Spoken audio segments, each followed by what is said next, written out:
நேயர்கள் அனைவருக்கும் இனிய தமிழ் புத்தாண்டு வாழ்த்துக்கள். புது வருஷம் பிறக்குது, தமிழ் வருஷம்.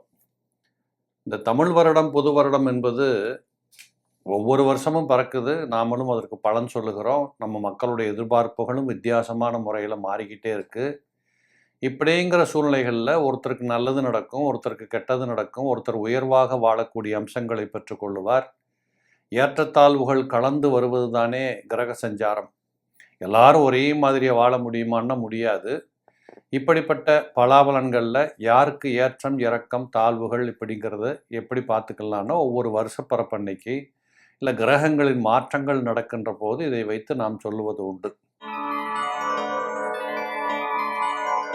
துளாராசி நேயர்களே, இந்த துளாராசி நேயர்களுக்கு இந்த வருஷம் எப்படி இருக்க போகுதுன்னு பார்க்குற போது, இந்த வருடத்தின் பிறப்பு என்பது துவாதசி திதியில் வர்றதுனால துலாம் என்று சொல்லக்கூடியது திதி சூனியத்தில் மாட்டுது அப்படின்னு ஒரு கருத்து உண்டு.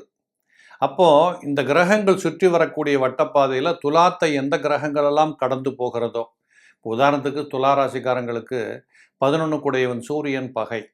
அப்போ ஐப்பசி மாதம் பிறந்துட்டாலே அந்த சூரியன் உங்கள் ராசியில் வந்து நீச்சமாகி உட்கார்ந்துட்டு இருப்பார்.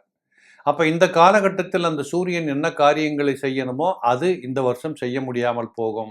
இப்படி அந்த துலாத்தை கடந்து கொண்டிருக்கக்கூடிய எந்த கிரகங்களுமே உங்களுக்கு பெரிய விதத்தில் கெடுதல்களை செய்ய முடியாது. அது நல்லது நடக்காது, கெட்டது நடக்காதுங்கிற மாதிரி தப்பிச்சு போகும். ஆனால் உங்கள் ராசிக்கு எந்தெந்த இடங்களில் யார் இருக்கிறாங்க அதை பொறுத்து உங்கள் பலன்கள் நல்லபடியாக வருவதும் உண்டு. துலாத்தில் பிறந்தவங்களுக்கு ராசிநாதனாக இருக்கக்கூடிய சுக்கிர பகவான் 7ஆம் இடத்தில் இருந்து கொண்டு ராசியை பார்த்து கொண்டிருக்கிறார். இந்த வருடத்தின் பிறப்பிலேயே அவர் போய் கேந்திரத்தில் அமர்ந்திருக்கிறார். ஒரு கேந்திராதிபதி மறுகேந்திரத்தில் அமைகின்ற போது ராஜயோகத்தை கொடுக்கக்கூடிய கடப்பாடு அவருக்கு உண்டு. அந்த அடிப்படையிலே கணவன் மனைவி குடும்ப உறவுகள் ஒரு இயல்பாக சந்தோஷமாக பரிபூரணமாக வாழ துடிக்கின்ற இளைஞர்களுக்கு கிடைக்கின்ற வாய்ப்புகள், நல்ல உத்தியோக வாய்ப்புகள், நல்ல முன்னேற்றங்கள், இப்படி ஏராளமான நன்மைகளை பெற்றுக்கொள்ளுகின்ற வாய்ப்புகள் சிறப்பாக இருக்கிறத நீங்கள் பார்க்க முடியும். அதுலேயும் குறிப்பாக சொல்லணும்னா இந்த சுக்கிரனாக இருக்கக்கூடிய ராசிநாதனை குரு பார்ப்பார். ஒரு டைமில் சிம்மத்துக்கு குரு வந்துடுவார். எப்போன்னா 31 அக்டோபர் 2026 அந்த குரு பகவான் சிம்மத்துக்கு அதிசாரத்தில் வருகிற போது உங்கள் ராசிநாதன் இருந்த இடத்தை பார்க்குறார். இந்த அடிப்படையில் பார்க்குற போது பெருவாரியான நன்மைகள் கிடைக்கக்கூடிய வாய்ப்புகள் இருக்கும். அதுலேயும் குறிப்பாக சொல்ல போனோம், ராசிக்கு யோகாதிபதியாக இருக்கக்கூடிய சனீஸ்வர பகவான் 6ஆம் இடத்தில் சம்பந்தம். இந்த 6ஆம் இடத்துல மீனத்தில் போய் சனி பகவான் இருக்கிறதுங்கிறது துலாத்தில் பிறந்தவங்களுக்கு ரொம்ப அற்புதமான ஒரு வாய்ப்புகளை கொடுக்கும். சொந்த தொழில் செய்யக்கூடியவர்களுக்கு அபரிமிதமான முன்னேற்றங்கள் இருக்கும். நினைத்ததையெல்லாம் நடத்தி காட்டி கொள்ளக்கூடிய செல்வாக்குமிக்க மனிதர்களாக வாழுகின்ற வாய்ப்புகள் கிடைக்கும்.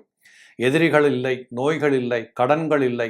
சட்ட வழக்கு சம்பந்தப்பட்ட தொல்லைகளில் மாட்டிக்கொண்டிருந்தவர்களுக்கு கூட இந்த காலகட்டத்திலே விடுதலை கிடைக்கக்கூடிய வாய்ப்புகள் உண்டு. பொருளாதார ரீதியாக ஏற்பட்ட குற்றங்கள் எல்லாம் தடுக்கப்படும். உங்கள் கம்பெனியில் நீங்கள் நம்பி ஒருத்தரை வேலைக்கு வச்சிங்க, அவன் திருடுறான், அவனாவே வேலையை விட்டு போயிடுவான்.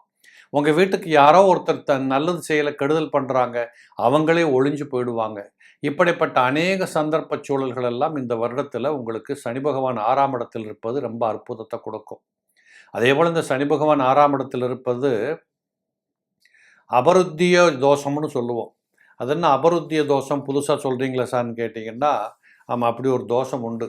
அப்போ 5ஆம் பாவாதிபதி அபருத்திய தோஷம் பெறுகின்ற போது நீங்கள் என்ன பண்ணணும்னா, இந்த சனி பகவானுடைய கோயில்கள்னு சொல்கிறோம் பார்த்தீங்களா, இப்போ உதாரணத்துக்கு திருநள்ளாறு போகலாம், கஞ்சனூர் போகலாம், திருக்கொள்ளிக்காடு போகலாம்.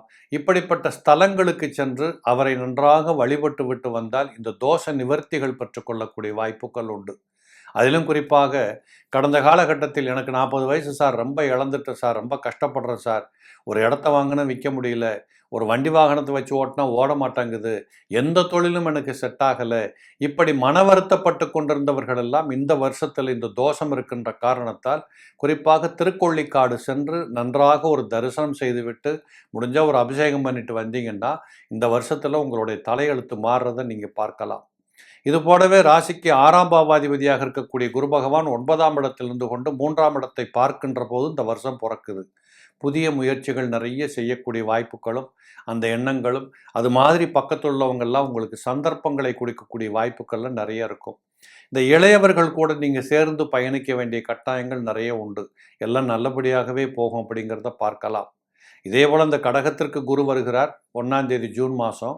அவர் கடகத்துக்கு வருகிற போது உங்களுடைய நேரடி பார்வையில் 2ஆம் இடத்தை பார்ப்பார். தனயோகம் கூடும். எப்படியோ பொருளாதார வளர்ச்சிகளும் லாபங்கள் கூடும். தொழில் முன்னேற்றங்கள் இருக்கும். கேட்ட இடத்துல கேட்டபடி பணம் கிடைக்கும். பணம் இல்லை, என்னால் இது செய்ய முடியலை இப்படின்னு சொல்லுகின்ற வார்த்தைகள் பொய்யாக்கப்படும்.